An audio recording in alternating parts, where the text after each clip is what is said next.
चलो शुरू करते हैं आज की क्लास का टॉपिक। ठीक है, मैंने आपको अभी थोड़ी देर पहले एक बात भी बताई थी, मैं फिर से एक बार दोबारा बता दूं आपको। आज की क्लास में जो भी हम लोग पढ़ने वाले हैं ये केवीएस पॉइंट ऑफ व्यू से होगा, बहुत ज्यादा जरूरी। बाकी ये आपको हर एग्जाम में हेल्प करेगा। ठीक है, किसी भी एग्जाम में आप जब कोई एग्जाम देने बैठोगे आपको सारे एग्जाम्स में हेल्प करेगा, खासकर केवीएस के इंटरव्यू में आपको इसके बहुत ज्यादा क्वेश्चंस मिल सकते हैं। तो अब आज आपकी क्लास बहुत ज्यादा इंपॉर्टेंट है, शुरू से लेके आखिरी तक देखना।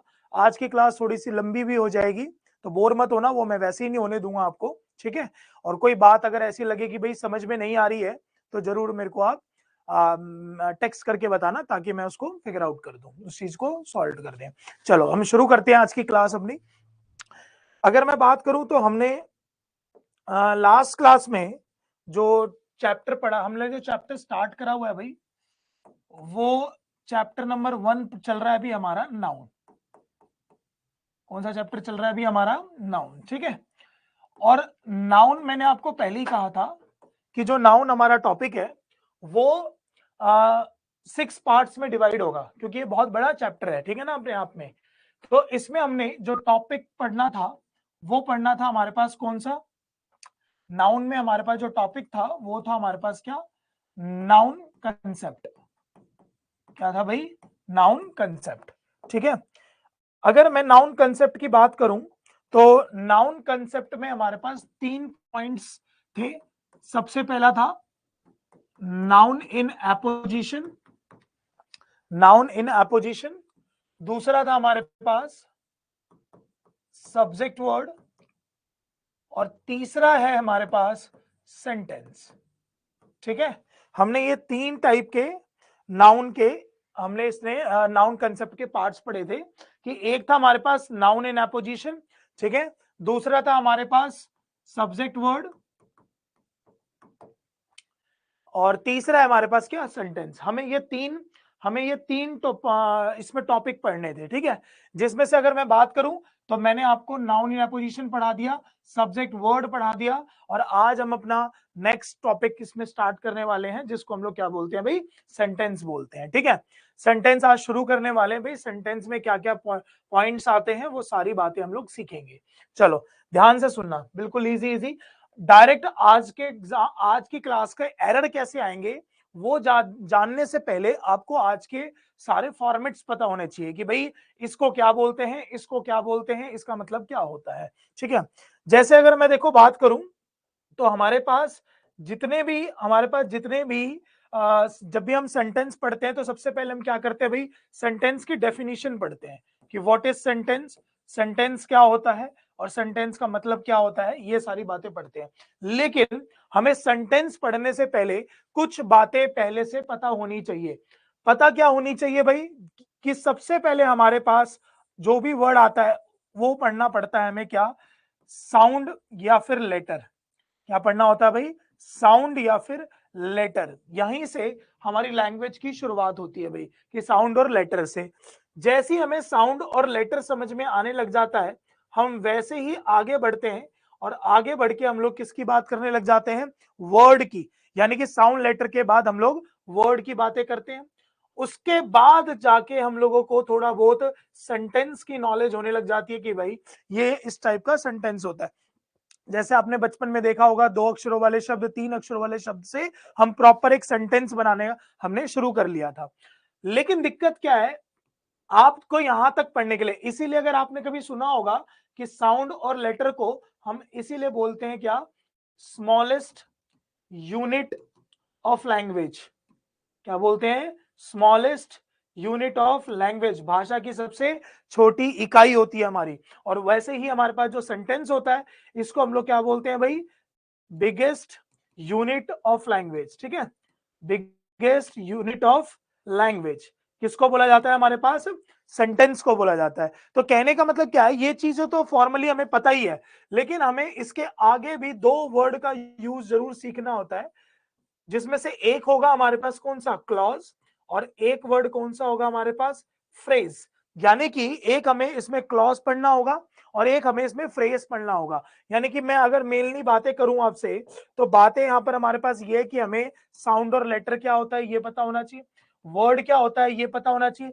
सेंटेंस तो आज का हमारा टॉपिक ही है, इसलिए ऐसी कोई प्रॉब्लम इसमें आएगी ही नहीं, हमें आगे पढ़ना है।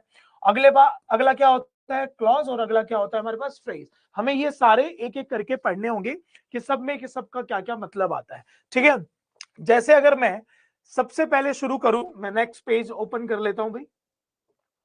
अगर मैं सबसे पहले अगर मैं बात करूं आपके पास, तो वो होता है हमारे पास क्या, साउंड, या फिर आप जिसको क्या बोल रहे हो यहां पर लेटर, या फिर हमारे पास क्या आ जाएगा अल्फाबेट, ठीक है। क्या आ जाएगा अल्फाबेट।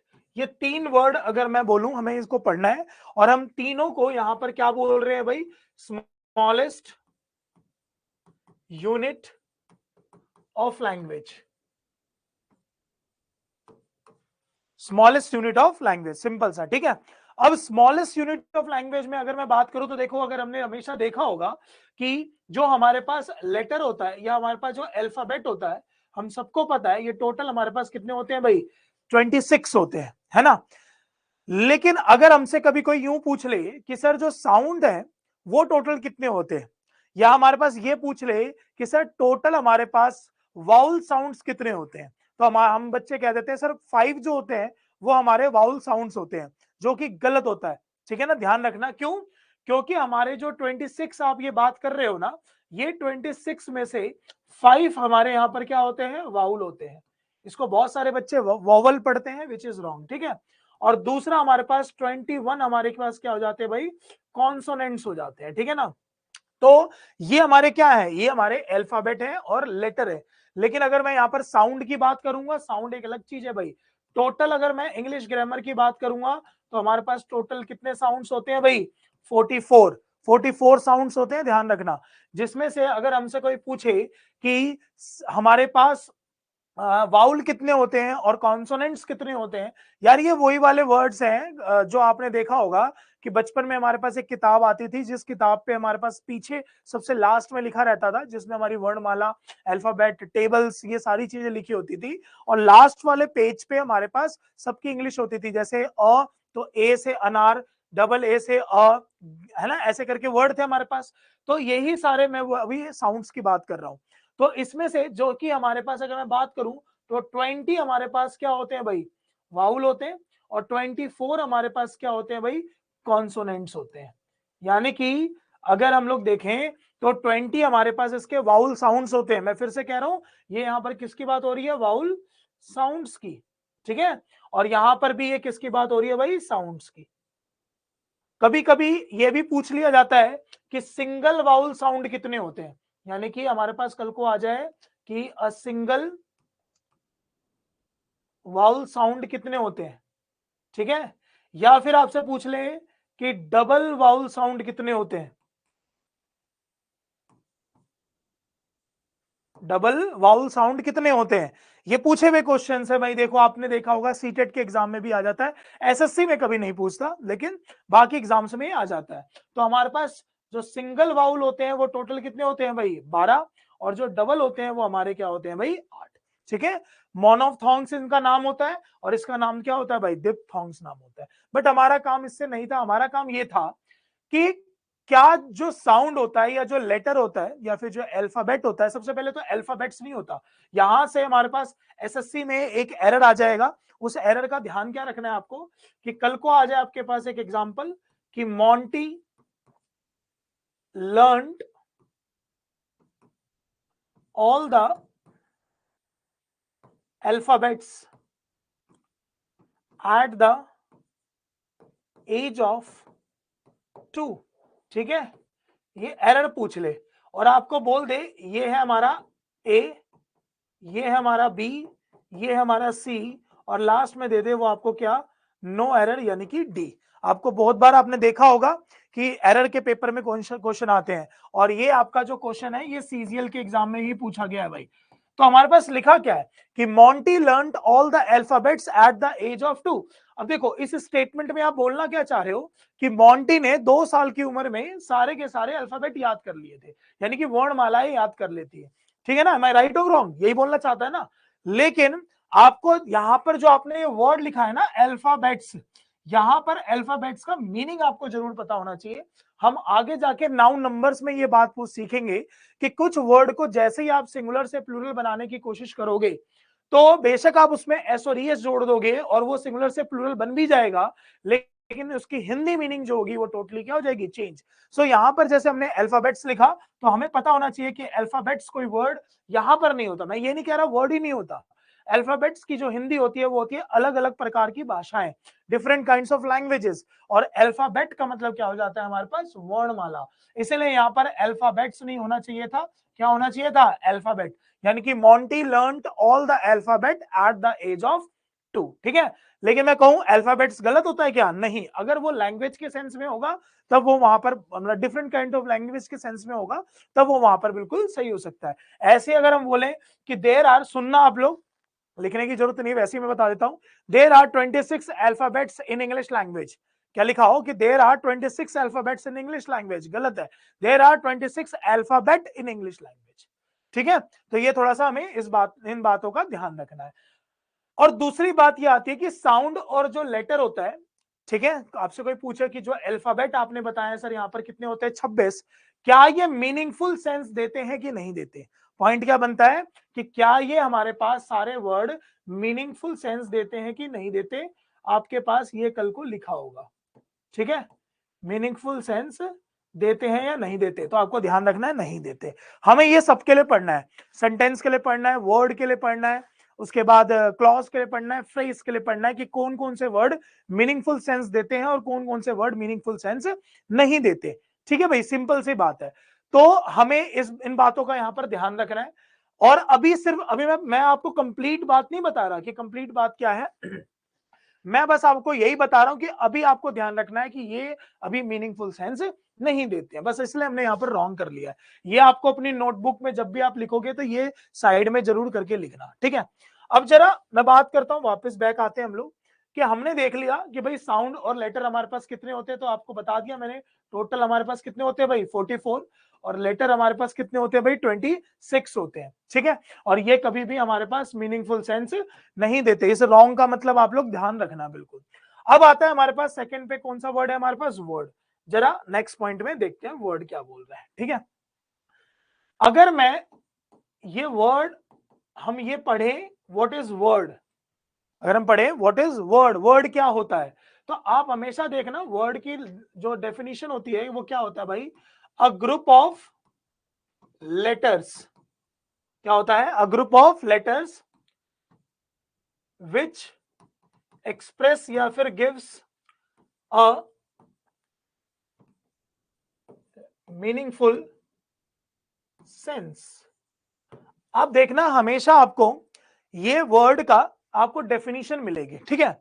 अब जरा हम लोग वर्ड की दो तीन बातें जल्दी जल्दी से सीखते हैं। पहली बात तो आपने देख ही लिया कि मैं पूछूं कि वर्ड जो है क्या वो मीनिंगफुल सेंस देगा नहीं देगा, तो भाई बिल्कुल देगा। अगर वर्ड मीनिंगफुल सेंस नहीं देगा तो इसका मतलब वो वर्ड का पार्ट नहीं बनेगा। जैसे हमारे पास एक वर्ड होता है बच्चों, मॉर्फोलॉजी। एक वर्ड होता है हमारे पास, कौन सा, मॉर्फोलॉजी, ठीक है। मॉर्फोलॉजी होता क्या है, अगर हमसे कोई पूछता है तो लॉजी का मतलब होता है साइंस और मॉर्फो मतलब होता है वर्ड्स। तो हमारे पास इसकी डेफिनेशन होती है कि science of words which has a lexical meaning. क्या लिखा हुआ है, science of words which has a lexical meaning is called morphology. यानी कि जो भी आपके वर्ड होते हैं सारे, अभी मैं पढ़ाऊंगा कौन से वर्ड, अगर उस वर्ड का आपके पास लेक्सिकल मीनिंग आ रहा है तो इट मींस वो हमारे पास मॉर्फोलॉजी का पार्ट है। सर अभी तो आप वर्ड पढ़ा रहे थे, वर्ड से ही आप मॉर्फोलॉजी पे आ गए। तो बच्चों इसके पीछे रीजन ये है कि जो मॉर्फोलॉजी है ना हमारे पास, मॉर्फोलॉजी अगर आपने पढ़ लिया तो इट मींस आपने वर्ड ही पढ़ लिया। कैसे, इस दुनिया के कोई भी वर्ड, यानी कि साइंस ऑफ वर्ड, अगर उस वर्ड का अगर अपने आप में लेक्सिकल मीनिंग आ रहा है तो इट मींस आप समझ जाना कि आपके पास वो एक वर्ड कहलाएगा। और कोई पूछ ले कि हमारे पास सर लेक्सिकल वर्ड का मीनिंग क्या होता है, तो आप बताएंगे डिक्शनरी वर्ड को हम लोग लेक्सिकल वर्ड बोलते हैं। किस वर्ड को? डिक्शनरी वर्ड को। यानी कि आपने देखा होगा जो हमारी नॉर्मल लाइफ होती है, जनरल लाइफ होती है, हम बहुत सारे वर्ड उसमें यूज कर देते हैं, बट रियलिटी में वो वर्ड होता नहीं है। कभी कभी वो वर्ड आपको जब डिक्शनरी में आप सर्च करोगे तो आपको वो वर्ड नहीं मिलेगा। आपने कल को लिखा हुआ देख लिया चेंजमेंट, क्या वर्ड लिखा देख लिया? चेंजमेंट। आपने कल को वर्ड देख लिया केयरनेस, क्या वर्ड देख लिया? केयरनेस। ये कोई वर्ड नहीं होते, समझ गए भाई बात? ये आपको कभी कोई वर्ड नहीं मिलेगा। ऐसे ही बहुत सारे वर्ड्स हैं, ये वैसे आप लोग को पैडागोजी में भी पढ़ने को मिल जाएगा, ठीक है? तो कहने का मतलब क्या है कि जब किसी भी वर्ड का लेक्सिकल मीनिंग आ रहा है, यानी कि वो डिक्शनरी में आपको दिख रहा है, तो इट मींस वो हमारा मॉर्फोलॉजी का पार्ट है। और मॉर्फोलॉजी की बात कर लो, इसका मतलब वो वर्ड है, तो इट मींस कि वो हमारा सारे वर्ड में गया। और ये सारी बातें आपको कहां पढ़ाई जाती है बच्चों? वर्डोलॉजी में पढ़ाई जाती है। कहां पढ़ाई जाती है? वर्डोलॉजी में। यानी कि अगर मैं इसको एक शब्द में बोलना चाहूं तो स्टडी ऑफ वर्ड्स। क्या है हमारे पास? Study of words. अच्छा सर, क्या आप ये जो पढ़ा रहे हो ये सिर्फ केवीएस वालों बच्चों के लिए इंपॉर्टेंट है? नहीं बच्चों, जितने बच्चे एसएससी की भी प्रिपरेशन करते हैं तो उन लोगों का सेंटेंस तो पढ़ना ही पड़ता है भाई। आप नरेशन वॉइस बिना सेंटेंसेस के कर ही नहीं सकते। और सबसे ज्यादा इंपॉर्टेंट हमारा जो चैप्टर होता है टाइम एंड टेंस, आप ये सारे चैप्टर्स कर ही नहीं सकते अगर आपको अच्छे से सेंटेंस नहीं पता है, वर्ड नहीं पता है, फ्रेज नहीं पता है, आपको क्लॉज नहीं पता है। आगे जाके अगर दो चार क्लॉज के नाम बच्चे पढ़ लेते हैं, भाई कंडीशनल क्लॉज क्या होता है उसी से समझ लेते हैं कि क्लॉज हो गया। भाई क्लॉज भी बहुत टाइप के होते हैं और आपको सारे पढ़ने पड़ेंगे। इवन सेंटेंस के फॉर्म्स होते हैं, सेंटेंस के टाइप्स होते हैं। तो ये सारी चीजें ना हर बच्चे को पता होनी ही चाहिए। अगर आप इंग्लिश पढ़ रहे हो तो आपको ध्यान रखना इन बातों का। सो हमने क्या देखा? वही वर्डोलॉजी में सारे वर्ड्स चले गए, ठीक है ना? और वर्ड जो होता है वो मीनिंगफुल सेंस देता है, हमारा मेन बात ये थी। अच्छा, अगर हमसे एक छोटी सी कोई बात पूछ ले कि आई और ए, कौन से लेटर लिखे हुए हमारे पास? आई और ए, ठीक है? और आपसे कोई दो ऑप्शन देके पूछ रहा है कि ये लेटर है या फिर ये एक वर्ड है, दो दो ऑप्शन दे रहा है। अगर देखो तीसरा ऑप्शन कोई दे रहा है बोथ, तब तो ऑब्वियसली सी बात है आपको ये बोथ का ही आंसर देना पड़ेगा, ठीक है? तो ऑलमोस्ट बच्चे जो होते हैं इसका रिप्लाई करते हैं कि ये एक लेटर है। ये क्या है? लेटर है। तो आप मुझे खुद बताओ, अगर ये एक लेटर है तो अगर किसी सेंटेंस में आपके पास लिखा हुआ है दिस इज अ कार, क्या लिखा हुआ है? This is a car. मैं पूछूं दिस इज अ कार में how many words in the sentence? आप खुद बताओ, ये क्या लिखा हुआ है? दिस, ये क्या लिखा हुआ है? इज, ये क्या लिखा हुआ है? ये क्या लिखा हुआ है? कार। अब आप देखो आपके पास इस पूरी स्टेटमेंट्स में कितने वर्ड का यूज किया गया भाई? 4 वर्ड्स का यूज करा गया। इसका मतलब ये हुआ कि आई और जो ए होते हैं वो लेटर तो होते ही है, इसमें कोई डाउट ही नहीं है, लेकिन ये साथ के साथ क्या भी होते हैं भाई? वर्ड भी होते हैं। इसीलिए आई और ए को, यानी कि इन दोनों वर्ड को सबसे हमारे पास क्या बोला जाता है भाई? स्मॉलेस्ट वर्ड बोला जाता है। क्या बोला जाता है? स्मॉलेस्ट वर्ड्स भी बोले जाते हैं। किसको? आई को और ए को। क्योंकि ये दोनों वर्ड ये किसी भी स्टेटमेंट में अपने आप में किसकी तरह यूज हो सकते हैं? एक वर्ड की तरह यूज हो सकते हैं, ठीक है बच्चों? लेक्सिकल का मतलब होता है कि वो वर्ड डिक्शनरी में पाया होना चाहिए। जो भी वर्ड हमारे पास, कोई भी वर्ड अगर आप इंग्लिश में आप उठाओगे ऑक्सफोर्ड की डिक्शनरी में, वो जरूर मिलेगा। हमारी जो दिनचर्या वाली लाइफ होती है ना, उसके अंदर बहुत सारे इंग्लिश कम्युनिकेशन में वर्ड यूज कर दिए जाते हैं, बट रियलिटी में वो वर्ड नहीं होते। इसी को बोलते हैं लेक्सिकल मीनिंग। सिंपल सी बात है और कुछ नहीं है, ठीक है? और लेक्सिकल मीनिंग आ रहा है, इट मींस वो वर्ड का पार्ट है। तो वर्ड होता ही क्या है? वर्ड यही होता है कि कोई भी ग्रुप ऑफ हमारे पास क्या बनेंगे भाई? लेटर, जिसका मिला के एक मतलब आना चाहिए। हाँ, मतलब का मतलब ये हो गया क्या आपके पास कोई भी एग्जाम्पल दे देते हैं लोग एक्स वाई जेड, ये कोई वर्ड थोड़ी ना होता है, ये तो जस्ट एक 3 लेटर लगा के इन्होंने एक एग्जाम्पल दे दिया।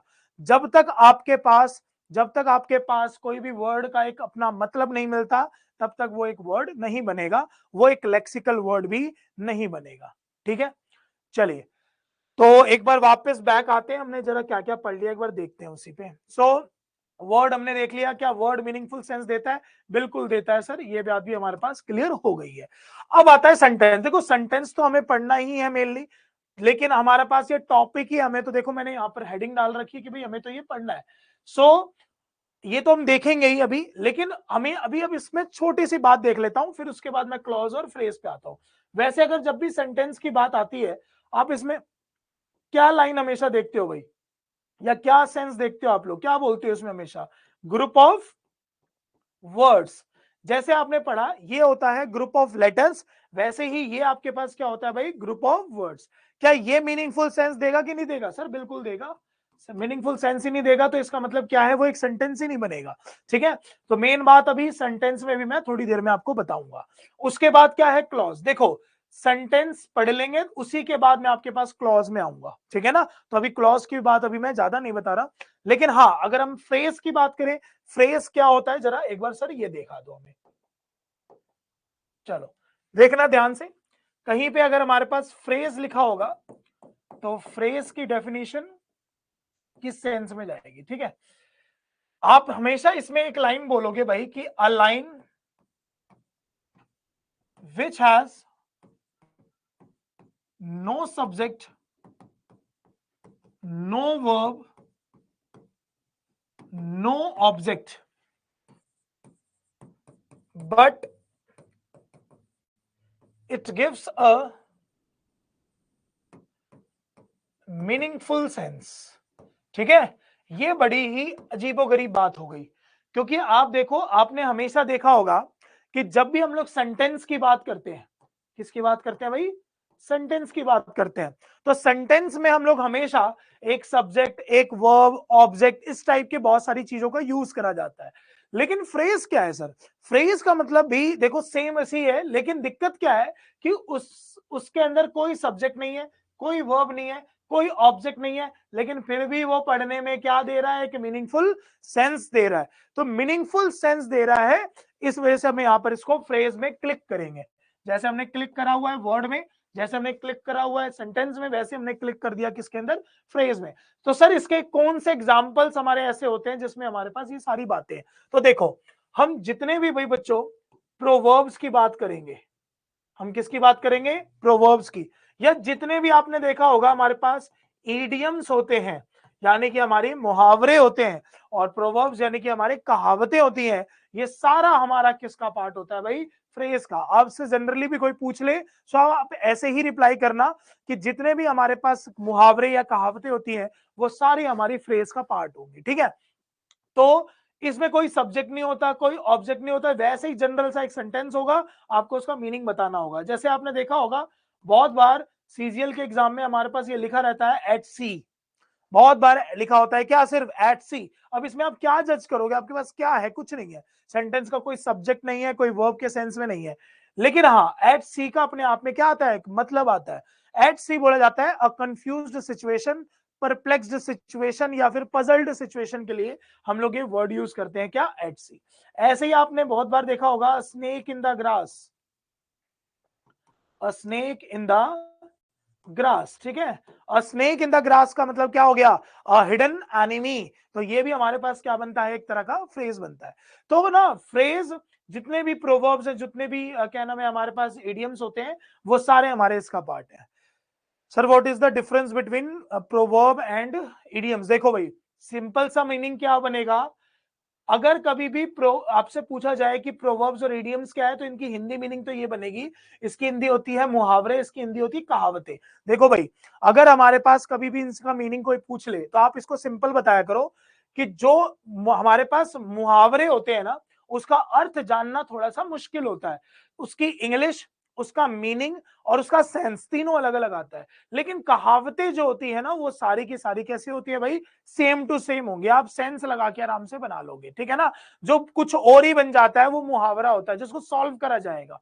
तो जो मुहावरा होगा वो एक तरह का पजल होगा, इसलिए उसको थोड़ा सा दिक्कत होती है उसको फाइंड आउट करने की। लेकिन जो हमारी कहावत होती है उसको आप फिगर आउट आराम से कर लेते हो, वो सेंस ही पता चल जाता है। जैसे ऊँट के मुंह में जीरा बोल देते हैं, बहुत बार आपने सुना होगा कि लोग बोलते हैं कि भाई जब बुरा वक्त आता है तो ऊंट पे बैठे हुए बंदे को भी कोई कुत्ता काट लेता है। तो इस टाइप की हिंदी के जो मुहावरे होते हैं, वैसे ही हमारे इंग्लिश के भी मुहावरे होते हैं, जिनका सेंस आप जब सर्च करोगे तो अपोजिट सेंस में भी आएगा, तो वो एक तरह का कठिन होता है, इस वजह से हम उसको फिगर आउट नहीं कर पाते। जैसे आपके पास बोला जाता है every day is not a Sunday, क्या है ये? Every day is not a Sunday. Simple है, every day is not a Sunday, ये कहीं पे लिखा हो। अब सपोज पेपर में आ जाए, इसका मीनिंग फाइंड आउट करो इस लाइन का, तो ऑप्शन में दिख जाए तुम्हें कि हर दिन दिवाली नहीं होती, हर दिन छुट्टी नहीं होती, हर दिन एक जैसा नहीं होता, या फिर सारी चीजें आ गई इसमें कि भाई हर दिन हमारे पास, ऑब्वियसली सी बात है प्रोवर्ब्स फैक्ट से ही बेसिस होते हैं, इवन जो हमारे पास इडियम्स होते हैं वो भी उसी पे बेस्ड होते हैं। कोई भी मुहावरे या कोई भी कहावतें जो होती हैं बच्चों, वो फैक्ट से ही बनी है।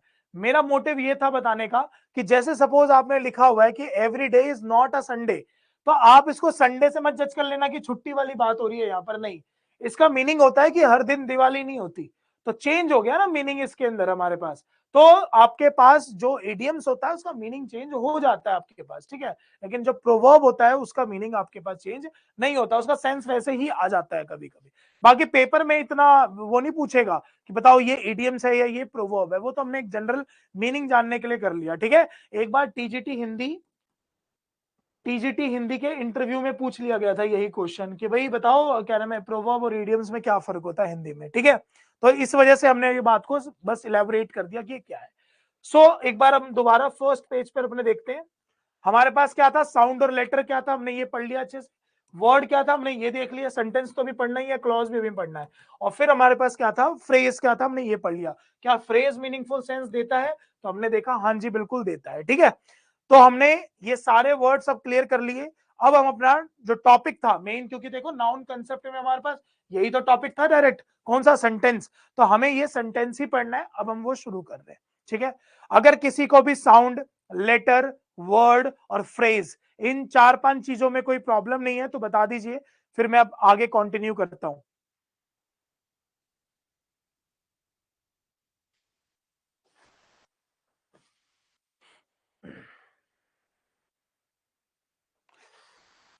अच्छा, ऑफलाइन क्लास की आदत लगी हुई है मार्कर वो रब करने की। ठीक है, डन। चलिए स्टार्ट करते हैं हम लोग नेक्स्ट से।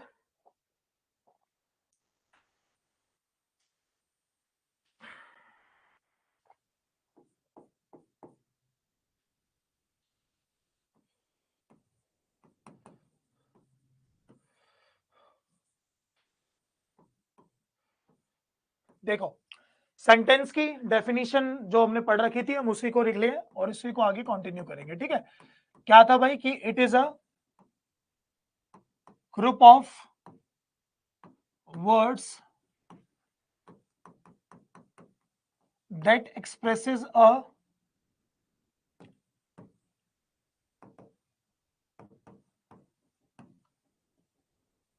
मीनिंगफुल सेंस, ठीक है। हमने सिंपल ये डेफिनेशन पढ़ी थी, अब हम आगे इसको पढ़ेंगे क्या करके। देखो सर, सबसे पहला तो क्वेश्चन, ये जो हमारे पास लिखा हुआ है मीनिंगफुल सेंस, इसका मतलब क्या होता है। इस मीनिंगफुल सेंस का यहां पर मीनिंग क्या है। क्या इस मीनिंगफुल सेंस का मतलब ये है कि जो हमारे पास स्टेटमेंट लिखी हुई है, कोई भी लाइन जो लिखी हुई है वो पढ़ने में ठीक आए, यानी कि उसका जो आपका अर्थ है वो सही आए, क्या ये मतलब होता है मीनिंगफुल सेंस का।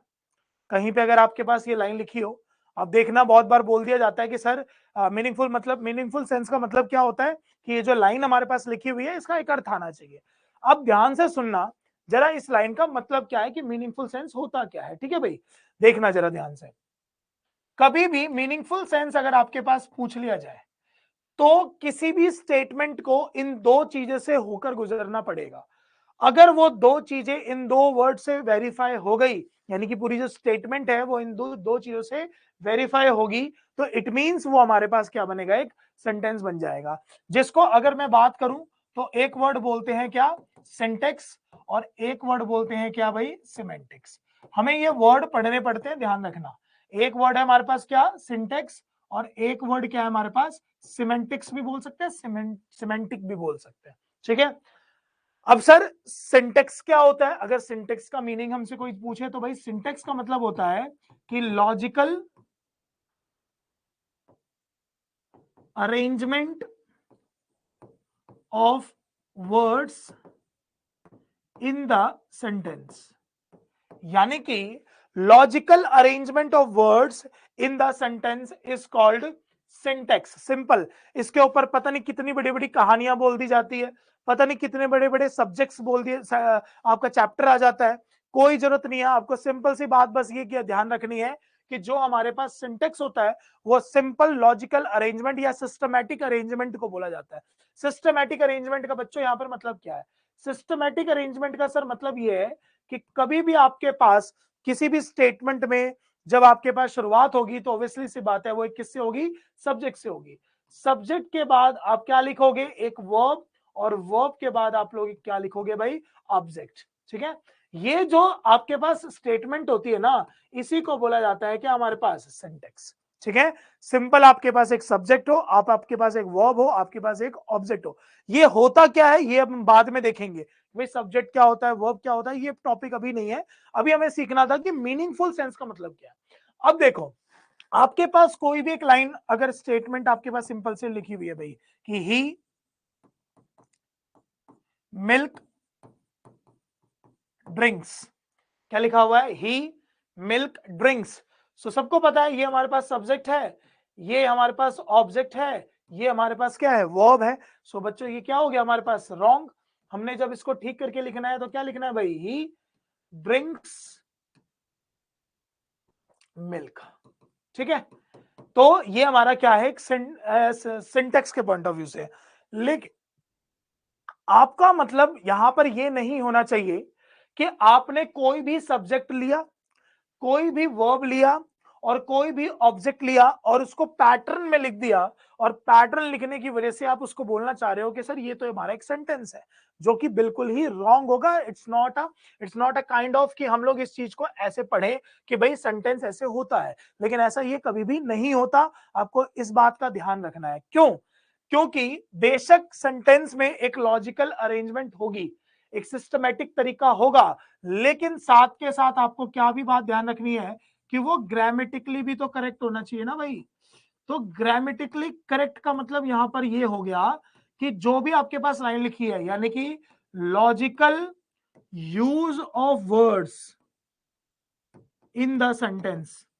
तो लॉजिकल यूज ऑफ वर्ड्स का मतलब हो गया कि जो आपने बातें लिखी हुई हैं वो ग्रामेटिकली करेक्ट होनी चाहिए भाई। अगर ग्रामेटिकली करेक्ट वो बातें नहीं है, इट मींस वो एक सेंटेंस नहीं है। जैसे अगर हम किसी भी लाइन में लिख लेते हैं भाई कि ही ड्राइव्स अ बाइक, और लास्ट में दे देते हैं no error, D C B done A. ठीक है भाई, क्या लिखा हुआ है? He drives a bike, simple. अब देखो हमारे पास सबसे पहले यहां पर क्या लिखा हुआ है सर? तो सबसे पहले हमारे पास यहां पर लिखा हुआ है कि ही, तो ही यहां पर क्या हो गया? सब्जेक्ट। फिर ये क्या लिखा हुआ है? ड्राइव्स, ड्राइव्स क्या हो गया? वर्ब। फिर ये क्या लिखा हुआ है? अ बाइक, अ बाइक यहां पर क्या हो गया? ऑब्जेक्ट। सिंपल है हमारे पास। तो ये अगर लाइन हमसे कोई पूछ लेगा दो ऑप्शन देके कि बताओ ये सिंटेक्स के पॉइंट ऑफ व्यू से सही है या सिमेंटिक्स के पॉइंट ऑफ व्यू से सही है या दोनों से सही है, तो जी सिंटेक्स के पॉइंट ऑफ व्यू से तो साफ साफ दिख रहा है सही है। लेकिन बात आती है सिमेंटिक्स के पॉइंट ऑफ व्यू से। सिमेंटिक्स के पॉइंट ऑफ व्यू से करने के लिए इस सेंटेंस में कोई भी एरर नहीं होना चाहिए। इट मींस इसका आंसर जो होना चाहिए वो नो एरर होना चाहिए। लेकिन आप देखो यहां पर क्या लिखा हुआ था? ड्राइव्स। तो आप सबको पता है कि जब यहां ड्राइव्स लिखा हुआ है तो ऑब्वियसली सी बात है यहां पर बाइक नहीं होना चाहिए था, यहां क्या होना चाहिए था भाई? कार, है ना? या फिर आपको लग रहा है यहां पर बाइक्स है तो यहां पर ड्राइव्स नहीं होना चाहिए, क्या होना चाहिए था? राइड्स। इट मींस इसमें एरर है, तो इसका मतलब ये एक सिस्टमैटिक तरीके से सही नहीं है। ठीक है भाई, तो कहने का मतलब क्या हुआ कि ही ड्राइव्स अ बाइक में तो एरर है। अब मैं आपको यहां पर एक पॉइंट और सिखाता हूं, क्योंकि कुछ बच्चों के माइंड में ये आएगा कि क्यों ना सर हम लोग बी पे क्लिक कर देते हैं और बी पे क्लिक करके तो सेंटेंस सही हो जाएगा, क्योंकि ही ड्राइव की जगह पे राइड्स लगा देंगे और आ बाइक हो जाएगा। और कुछ बच्चों के माइंड में जा रहा होगा कि सर सी ठीक कर देते हैं, अ बाइक की जगह पे अ कार लगा देंगे तो ही ड्राइव्स अ कार हो जाएगा, ये भी लाइन सही हो जाएगी। यानी कि और ऑप्शन दोनों दोनों अलग है। अब एग्जाम वाले को कौन सा पसंद आ रहा है उस बेसिस पे ये आंसर देना पड़ेगा ना भाई। तो उस केस में हमें ध्यान क्या रखना है? आपकी हेल्प करेगा जिसको बोलते हैं हिंदी मीनिंग। भाई देख लो, आज तक किसी ने ये बात नहीं बताई है, ठीक है, ध्यान रखना ये चीज को, हमें हमेशा ध्यान क्या रखना होता है, हमेशा एरर हम लोग करना शुरू कर देते हैं और हमें ये नहीं पता चलता कि एरर जब भी हमें फाइंड करना होता है तो किस चीजों में एरर फाइंड करना होता है। देखो, हिंदी मीनिंग का मतलब ये है कि जो भी स्टेटमेंट में आप जब आप कोई भी एरर निकालते हो कि भाई चलो फलाने फलाने हमारे पास जो भी पोर्शन दे रखे हैं हमने इसमें एरर निकाल दिया, तो आपको इस बात का ध्यान रखना पड़ता है कि उस एरर की वजह से क्या सेंटेंस की हिंदी मीनिंग तो चेंज नहीं होगी। जैसे आज की ही ऑफलाइन क्लास में हमारे पास जैसे कुछ क्वेश्चंस आ रहे थे जिसमें हम लोग डिस्ट्रीब्यूटिव प्रोनाउन पढ़ रहे थे, तो हमने देखा वहां पर बहुत सारे ऐसे क्वेश्चंस थे जिसमें हमारे पास लिखा हुआ था लाइक कि either of the 5 members were against him, इस तरह करके करके सेंटेंस था। तो वर की जगह पे हमने वॉज करा था, लेकिन वहां पर एक प्रॉब्लम क्या आ रही थी कि जब हमने बोला था ईदर ऑफ द 5 मेंबर्स, तो यहां पर 5 के लिए ईदर गलत हो जाता था। फिर हमने वहां पर 5 की वजह से वहां पर एनी ऑफ या वन ऑफ हम लोग यूज करेंगे। लेकिन आप देखो, जैसे ही अगर उस ईदर की जगह पे नीदर आ जाएगा तो नीदर की तो हिंदी ये हो जाएगी ना कि पांचों में से कोई भी नहीं। तो इसीलिए हमने फिर नीदर को रॉन्ग करा, नीदर की जगह पे क्या लगाया, नन। क्यों? क्योंकि नन जो वर्ड होता है हमारे पास वो दो से ज्यादा के ग्रुप में कोई भी नहीं का सेंस देता है, और जो एनी ऑफ और वन ऑफ होता है वो दो से ज्यादा के ग्रुप में से किसी एक का मतलब देता है। तो जो हिंदी आपसे स्टेटमेंट में पूछी जाती है, हमें उसी हिंदी का ही आंसर देना होता है। सो हमें क्या करना है कि जिससे सेंटेंस की हिंदी चेंज ना हो।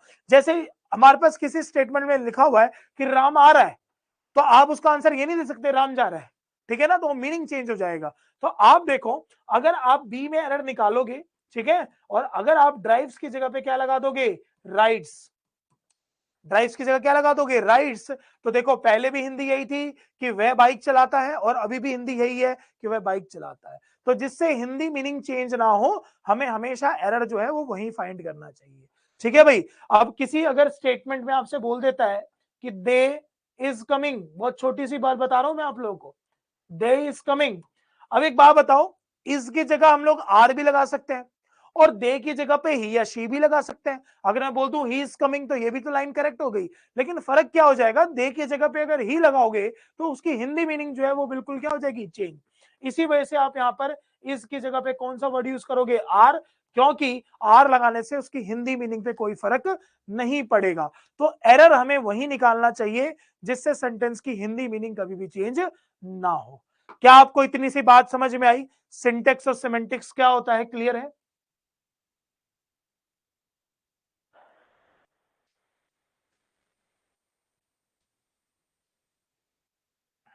सिंटेक्स और सिमेंटिक्स क्लियर है सभी को?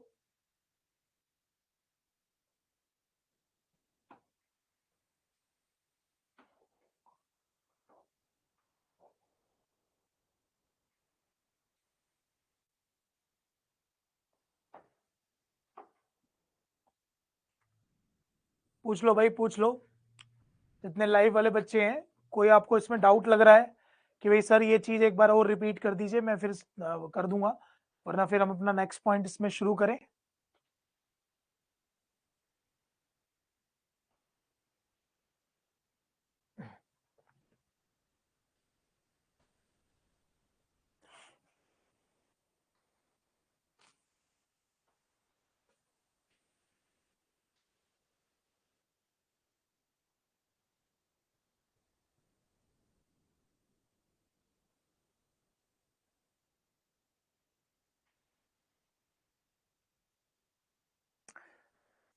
ठीक है, चलो।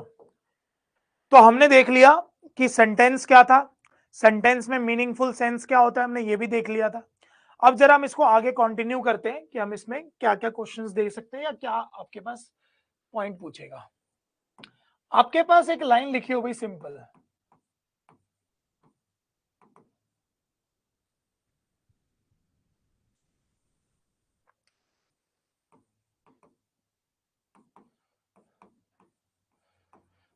सिंपल लिखा हो, he is going to park, simple है। अगर मैं पूछूंगा ऐसे आपसे, ये ही क्या है, क्या रिप्लाई करोगे, सब्जेक्ट, इज क्या है, क्या रिप्लाई करोगे, हेल्पिंग वर्ब। बताऊंगा आगे जाके कभी टाइम एंड टेंस के चैप्टर में हेल्पिंग वर्ब मेन वर्ब में डिफरेंस क्या होता है। आपसे कोई पूछे गोइंग क्या है, तो ये क्या बताओगे, मेन वर्ब। टू क्या है, प्रिपोजिशन, प्रिपोजिशन के बाद आपको पता ही होता है क्या आता है भाई, ऑब्जेक्ट, ठीक है। अब देखो, आपके पास एक सिंपल सा जो स्टेटमेंट था, उस स्टेटमेंट में हमारे पास 5 वर्ड्स का यूज किया गया, ठीक है, कि भाई आपके पास ये 5 वर्ड्स यूज हुए, ठीक है। अगर मैं इसमें लिख दूं कि एंड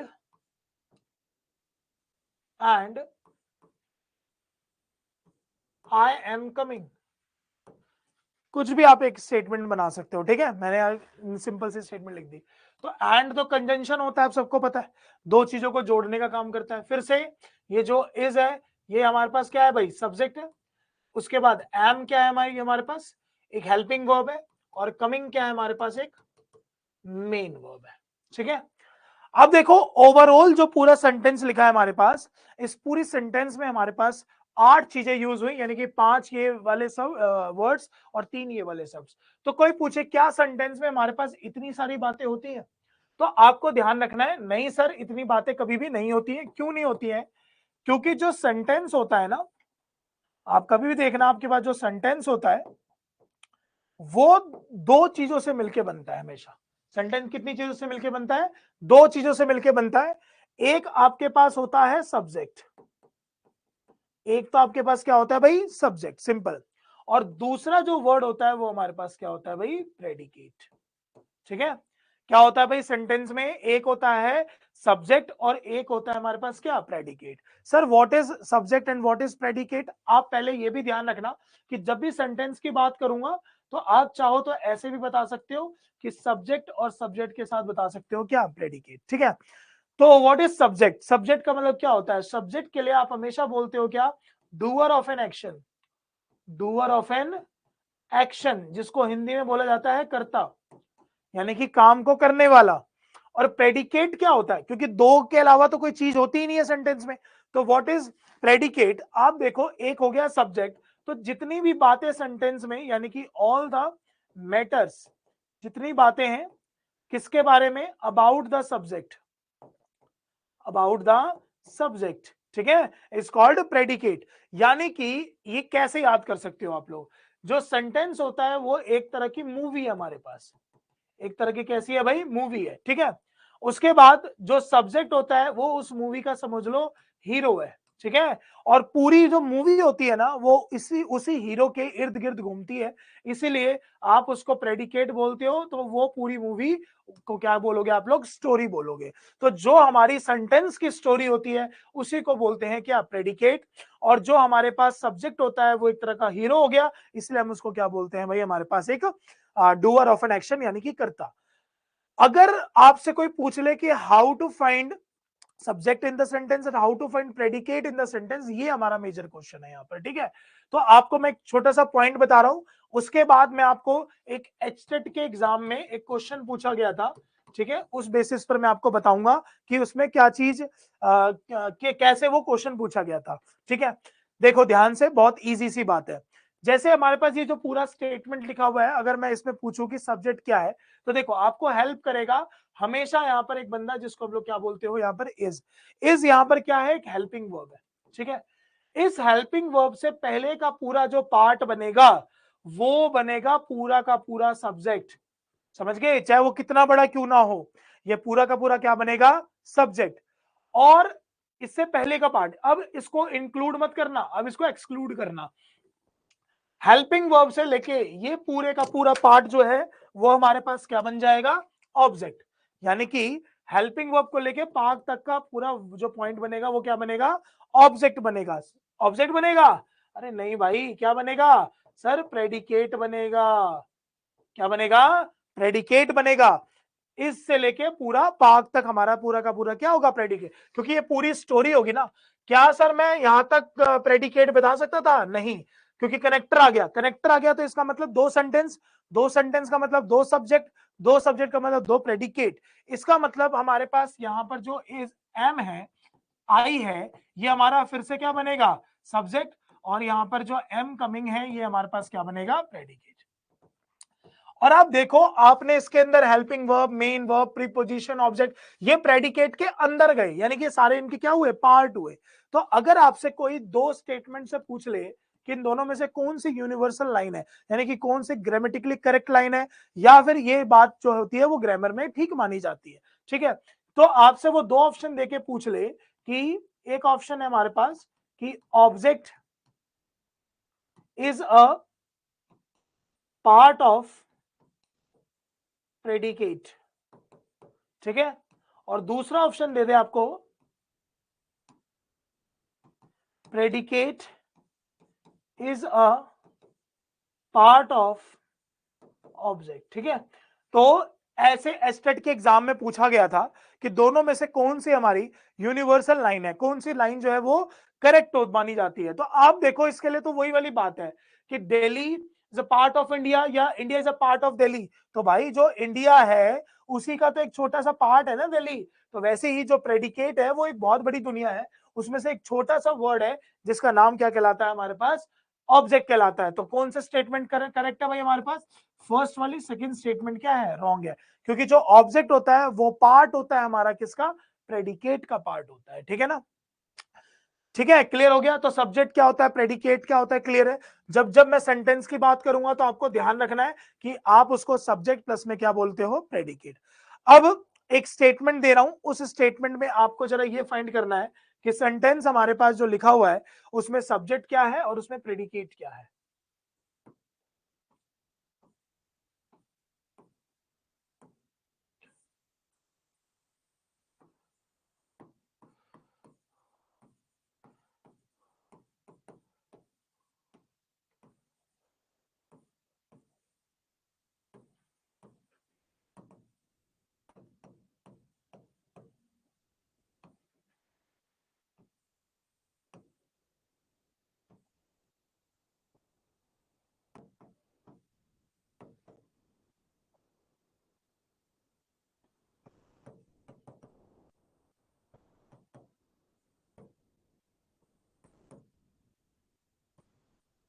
देखो, सबसे पहले तो हमें इसमें ऑब्वियसली सी बात है एरर फाइंड करना है, क्योंकि सारे अलग अलग पोर्शन में है ना।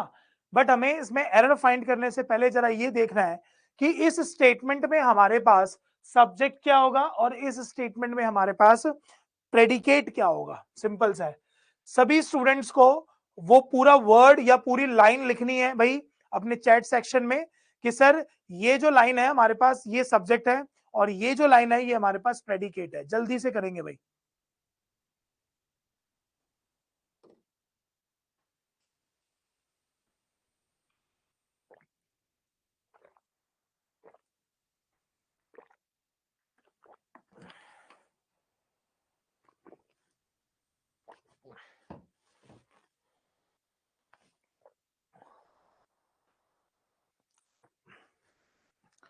बताएंगे भाई सभी जल्दी से, इस लाइन में हमारे पास क्या सब्जेक्ट है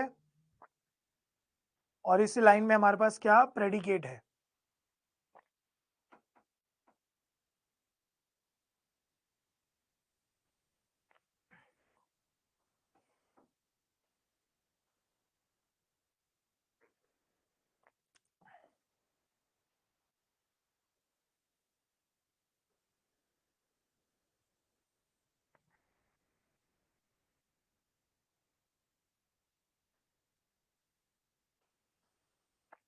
मैं ही बता दूं, अरे कम से कम यही तो बता दिया करो कि सर आप ही बता दो। ठीक है, देखो हमारे पास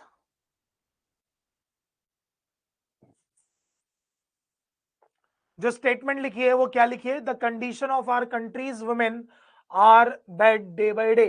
आप नोटिस करो यहां पर हमारे पास लिखा हुआ है आर कंट्रीज वुमेन। बहुत सारे बच्चे सोचेंगे कि सर ये जो हमारे पास वर्ड लिखा है इसी यही हमारे पास क्या है, सब्जेक्ट है। या फिर बहुत सारे बच्चे देखेंगे सोचेंगे कि सर जो द कंडीशन है वो हमारे पास यहाँ पर क्या है, सब्जेक्ट है। बट आप देखो आपके पास यहां पर ये क्या लिखा हुआ है भाई, आर। आर हमारे पास क्या बनेगी, एक हेल्पिंग वर्ब बनेगी ना। और मैं अभी आपको मैंने बता दिया है कि आर से पहले यानी कि हेल्पिंग वर्ब से पहले ये पूरा का पूरा जो पार्ट है भाई ये हमारे पास क्या बन जाएगा, सब्जेक्ट। ठीक है, और इस आर को मिला के ये लास्ट तक का पार्ट मतलब नो एरर हटा देना ये, ठीक है, ये पूरे का पूरा पार्ट आपका क्या बन जाएगा, प्रेडिकेट बन जाएगा। ठीक है, तो हो गया क्लियर, सब्जेक्ट ये है और प्रेडिकेट ये है।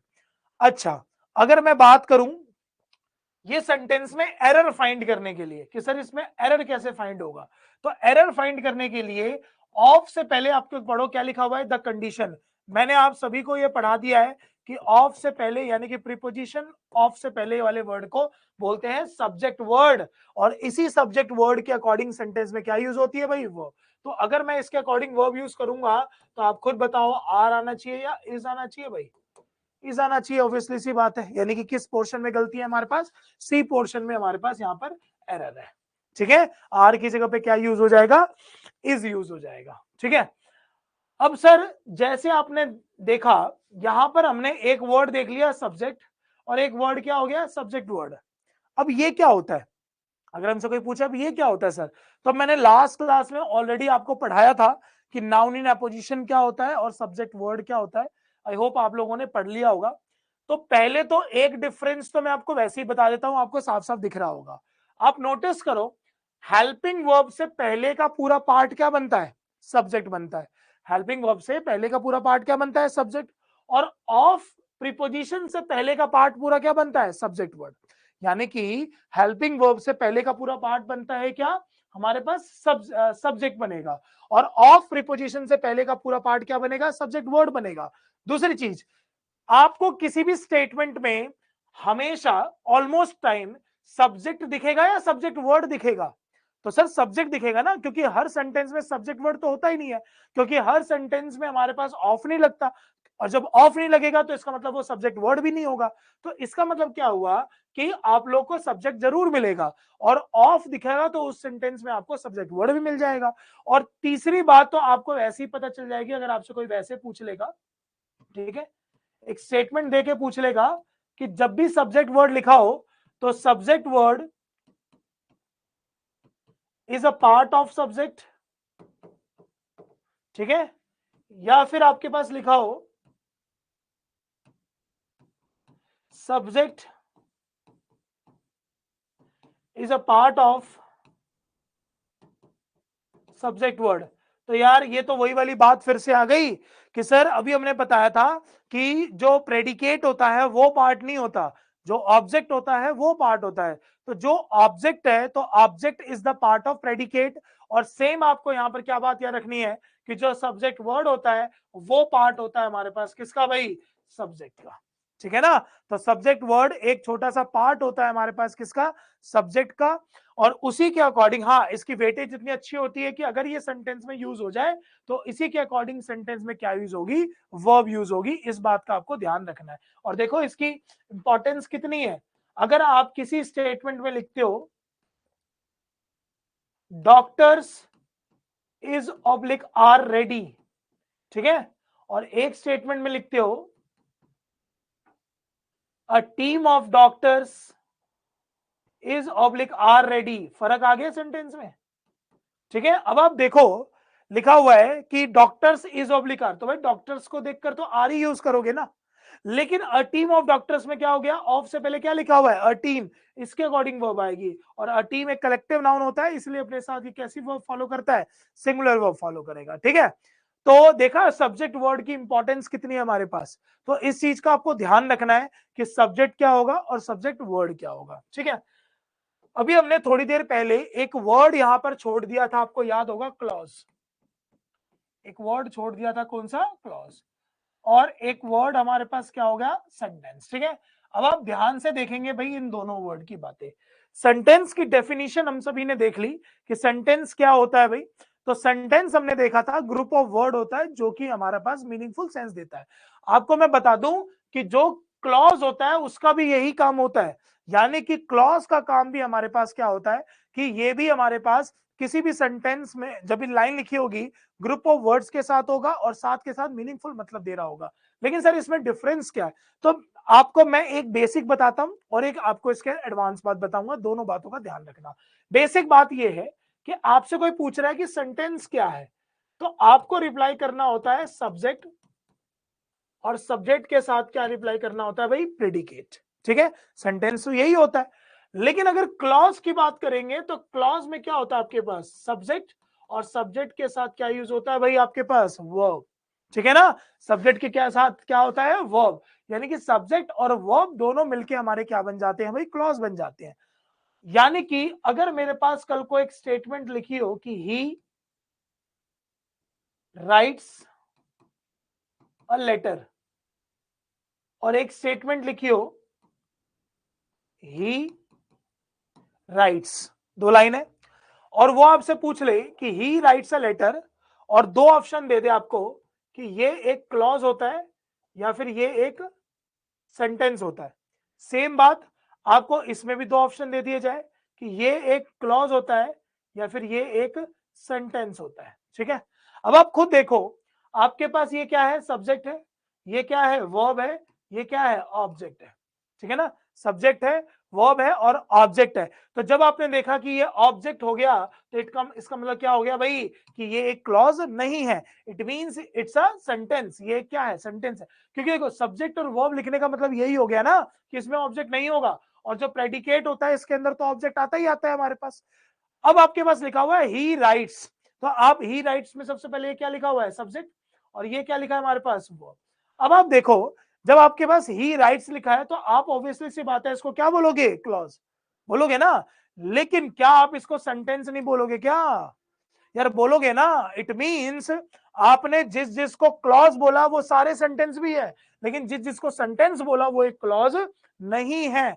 It means all clauses are sentences but all sentences are not clauses. ये बात आपको याद रखनी है अपने माइंड में कि all sentences are not clauses but all clauses are always sentences, क्योंकि ये भी तो सेंटेंस ही है, प्रेजेंट इंडेफिनिट का सेंटेंस है। ठीक है, ये तो थी एक बेसिक बात जो कि हमें याद है। देखो मैं चाहता आपको ये सेम पॉइंट आपको मैं एक तरीके से और पढ़ा सकता हूं, जिसको बोलते हैं ट्रांजिटिव वर्ब और इनट्रांजिटिव वर्ब, लेकिन उसमें आप थोड़े से कंफ्यूज हो जाओगे। आगे पढ़ाऊंगा जरूर मैं, ये पॉइंट वैसे भी आएगा, लेकिन अगर आपको ये बात भी याद हो गई है तो उससे पढ़ने की कोई जरूरत है नहीं, वरना मैं वर्ब के चैप्टर में आपको ये दोनों बातें सिखाऊंगा कि ट्रांजिटिव वर्ब से भी कैसे इसको फाइंड करते हैं और इनट्रांजिटिव से भी कैसे फाइंड करते हैं। क्वेश्चन इज दैट कि sir he writes a letter, क्या हमारे पास किसी स्टेटमेंट में यानी कि जिसमें ऑब्जेक्ट आया हुआ है, क्या हमारे पास ये एक क्लॉज बन सकता है कि नहीं बन सकता। तो आपको देखो क्या ध्यान रखना है, अगर आपके पास कोई भी सेंटेंस में एक फॉर्मेट लिखा हुआ है, जिस फॉर्मेट में आपके पास एक कंजंक्शन है, चलो नेक्स्ट स्टेटमेंट नेक्स्ट स्लाइड में देखते हैं। आपके पास कंजंक्शन है, ठीक है, और कंजंक्शन के बाद एक सेंटेंस है और कंजंक्शन से पहले एक सेंटेंस है। ठीक है, और एक और फॉर्मेट बनता है इसका, जब कंजंक्शन पहले होता है, सेंटेंस होता है, और फिर उसके बाद दोबारा क्या होता है, एक सेंटेंस होता है। ठीक है, ये फॉर्मेट है हमारे पास। अब आप देखो हमारे पास जो ये लाइन लिखी है, ठीक है, और जो हमारे पास ये लाइन लिखी है, ठीक है, इन दोनों में कुछ खास डिफरेंस नहीं है। एक में मैंने कंजंक्शन पहले लिख दिया तो ऑब्वियसली सी बात है ये सेंटेंस नंबर 1 होगा, और इसमें मैंने सेंटेंस नंबर, इसको हम लोग क्या बोल देंगे भाई, 2 बोल देंगे। अब देखो अगर ये सेंटेंस नंबर 1 है और ये सेंटेंस नंबर 2 है, तो अगर कंजंक्शन बीच में आ जाए तो सेंटेंस नंबर 1 कौन सा होता है सर, तो सेंटेंस नंबर 1 वो होता है जो इसके बाद आया हुआ है। ये सेंटेंस 1 है और ये क्या हो जाएगा, सेंटेंस नंबर 2 हो जाएगा। यानी कि फॉर एग्जाम्पल अगर आपके पास किसी लाइन में किसी सेंटेंस में लाइन लिखी है कि इफ MS धोनी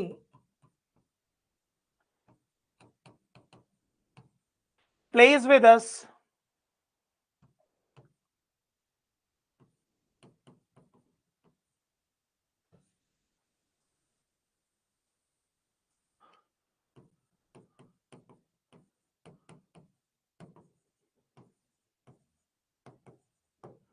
ठीक है, क्या लिखा हो, if MS Dhoni plays with us we will win the match, simple है। अब आप देखो आपके पास यहां पर जो कंजंक्शन है वो क्या है, इफ के बाद एक लाइन लिखी है क्या, if MS Dhoni plays with us, ये हमारे पास क्या हो जाएगी भाई, सेंटेंस नंबर 1, ये लाइन हो जाएगी। दूसरा we will win the match, ये आपके पास लाइन क्या हो जाएगी भाई, सेंटेंस नंबर 2। ठीक है भाई, सेंटेंस नंबर 1 हो गया और ये क्या हो गया, सेंटेंस नंबर 2 हो गया। इसी लाइन को अगर आपसे कोई बोले क्या एक और तरीके से लिख सकते हैं, बिल्कुल लिख सकते हैं, जिसमें आप बोलोगे क्या कि we will win the match, if MS Dhoni plays with us, ठीक है, सिंपल है। हमने क्या इसमें फर्क करा, कुछ भी नहीं सर। यहां पर आ गया कंजंक्शन, कंजंक्शन के बाद हमने ये सेंटेंस लिखा, उसके बाद यहां पर हमारे पास क्या है, we will win the match, ये हमारे पास क्या है सेंटेंस नंबर 2, ये हमारे पास क्या है सेंटेंस नंबर 1, ठीक है। अब सर आप इसमें हमें क्या बात बताना चाह रहे थे क्लॉज से रिलेटेड, तो ध्यान से सुनना। जब आपके पास भाई इंपॉर्टेंट बात है, अच्छे से सीखिएगा क्या बताना चाह रहा हूं, कंजंक्शन आ जाए, ठीक है, तो कंजंक्शन प्लस में जो सेंटेंस 1 होता है, यानी कि जो कंजंक्शन होगा उसके साथ आपके पास सेंटेंस 1 होगा, तो आपको ध्यान रखना है आप इसको क्लॉज बोल सकते हो। यानी कि क्लॉज में ऑब्जेक्ट आ जाए, जैसे यहाँ पे विद अस आया हुआ है, तो क्या हम इसको क्लॉज बोल सकते हैं? बिल्कुल बोल सकते हैं, क्योंकि इस स्टेटमेंट में क्या लिखा हुआ है, एक कंजंक्शन। तो कंजंक्शन प्लस में सेंटेंस 1, अगर कंजंक्शन बीच में है तो ये वाला फॉर्मेट होगा, अगर कंजंक्शन शुरू में है तो ये वाला फॉर्मेट होगा। तो इसको हम लोग क्या बोलते हैं भाई, क्लॉज बोल सकते हैं। जैसे अगर मैं इस लाइन की बात करूं तो देखो, इस लाइन में हमारे पास, इस लाइन में हमारे पास ये जो पूरी स्टेटमेंट है, ये जो पूरी स्टेटमेंट आपने क्या बोली भाई, if MS Dhoni plays with us, आप इसको आराम से क्या बोल सकते हो, एक क्लॉज बोल सकते हो। सेम आप इसको भी आप लोग यहां पर क्या बोल सकते हो भाई, क्लॉज बोल सकते हो, ठीक है ना।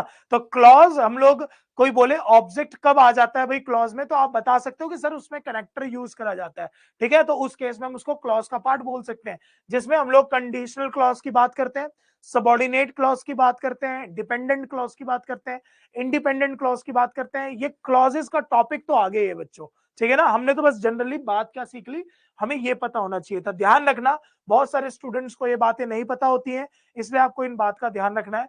सब्जेक्ट प्लस में वो भी हमारा ऑब्जेक्ट, हमारा क्लॉज होता है, इसमें कोई डाउट नहीं है। लेकिन अगर ऑब्जेक्ट को आप लोग क्लॉज को कंसीडर करोगे, तो वो आप देखना उस स्टेटमेंट में आपके पास एक पक्का क्या लिखा होगा, क्लॉज लिखा होगा, ठीक है। तो जनरली हमने जो बात पढ़ी थी वो सिर्फ यही थी कि क्लॉज में आपको सब्जेक्ट प्लस में वर्ब मिलता है, और कभी भी अगर आपके पास जब सेंटेंस लिखा होगा तो सेंटेंस में आपको सब्जेक्ट प्लस में प्रेडिकेट मिलता है, ठीक है ना। और ये बात में ऑब्जेक्ट कब आ जाएगा, जब आपको स्टेटमेंट में आपको क्या लिखा हुआ मिलेगा, एक सेंटेंस, क्या नाम है, कनेक्टर लगा हुआ देगा। कनेक्टर कोई सा भी हो सकता है, वो आगे बताऊंगा, कॉम्प्लेक्स सेंटेंस का होगा, कंपाउंड सेंटेंस का होगा, इस टाइप के सेंटेंस का होगा, ठीक है। तो इन बातों का आपको जनरली ध्यान देना है। तो जो हमारे पास फर्स्ट पेज पे हमारे पास जो लिखा हुआ था कि sound, letter, word, sentence, clause और फ्रेज, हमने यहाँ पर सारे वर्ड देख लिए कि सारे वर्ड का यूज एक एक करके कैसे किया जाएगा, ठीक है। तो और लास्ट में हमने ये पॉइंट भी देख लिया कि क्लॉज क्या होता है। अगर मैं दो बातों में और ये पॉइंट खत्म करूं तो देखना ध्यान से वो बात क्या है हमारे पास। अगर मैं यहां पर बात कर दूं क्या कि टाइप्स ऑफ सेंटेंस, ठीक है, और दूसरी बात करूं यहां पर क्या, फॉर्म्स ऑफ सेंटेंस,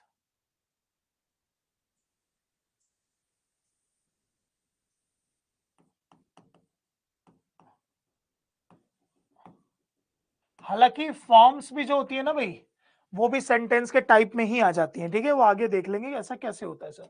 तो आप देखना जरा ध्यान से, जब टाइप्स ऑफ सेंटेंस की बात करते हो तो सबसे पहले यहां पर जो बात करोगे वो करोगे किसकी, असर्टिव सेंटेंस की,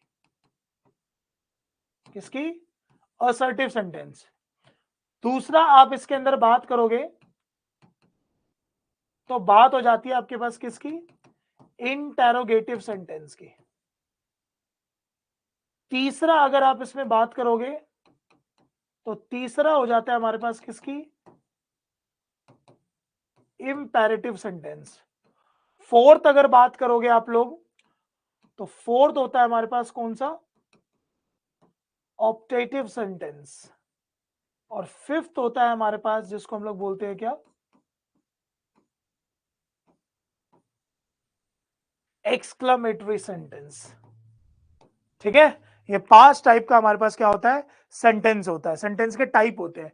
आपने अफर्मेटिव और नेगेटिव सुना होगा भाई, तो अफर्मेटिव और नेगेटिव इसी का पार्ट होता है भाई, किसका, असर्टिव का। ये होता है अफर्मेटिव और एक होता है नेगेटिव, ठीक है। ये हमारे क्या हो गए भाई, टाइप्स ऑफ सेंटेंस हो गए। दूसरा चीज, फॉर्म्स ऑफ सेंटेंस की बात करूंगा भाई, तो फॉर्म्स ऑफ सेंटेंस में सबसे पहले आपके पास जाता है क्या, सिंपल सेंटेंस। क्या आता है हमारे पास? Simple sentence. दूसरा हमारे पास जो टॉपिक आता है इसके अंदर वो होता है हमारे पास क्या? Compound sentence. तीसरा जो हमारे पास इसमें टॉपिक आता है उसको बोलते हैं क्या? Complex sentence. और जो फोर्थ हमारे पास टॉपिक आता है उसको बोलते हैं हम लोग क्या? Mixed sentence. कहीं कहीं पे मिक्स्ड का नाम कॉम्प्लेक्स प्लस में कंपाउंड भी लिखा रहता है, एक ही बात है, ठीक है। कॉम्प्लेक्स प्लस में कंपाउंड ही भी लिखा रहता है, एक ही बात है। तो ये सारा हमें आगे जाके अपने चैप्टर्स में पढ़ना है भाई, ठीक है। तो आई होप आज की क्लास आपको पूरी समझ में आई होगी। कोई ऐसा डाउट होता है तो आप पूछिएगा, और कोई ऐसी प्रॉब्लम होती है तो भी आप पूछिएगा, ठीक है। और आपको इनके क्वेश्चंस मिलेंगे। अभी तो हमने कंसेप्ट पढ़ा है, ऐसे ही मैं कंपाउंड और टाइप करा दूं, फिर आपको इसका 50% जैसे ही हो जाएगा तो आपको इसके कुछ क्वेश्चन सॉल्व कराएंगे, ठीक है। चलो बाकी मिलते हैं नेक्स्ट क्लास में। चलिए।